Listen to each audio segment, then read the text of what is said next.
আসসালামু এভরিওয়ান, এই মুহূর্তে চলে আসলাম এক চাষির সাথে। চাষিগুলো খুব অনাহারে। আপনি কয়দিন ধরে অনাহারে বাদে? হ্যাঁ, আপনি এই পুরা বৈশ এই আরেন কাল লাগবে। আপনি কি গাড়ি ঘোড়া নাই? এখন আমাদের একজন বড় ভাই আসতেছে, উনির সাথে কথা বলেন।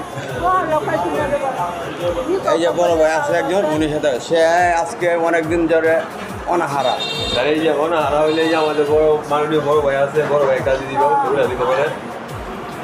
আমার এই দুনিয়ার মধ্যে দূরা হইলে দূরা কি করবেন? অঞ্জয় কয়েকদিন বাচ্চা থাকবেন, এই আপনার নিজের ভাবে আটকে যাইতে হবে। আপনার ছেলে সন্তান কয়জন?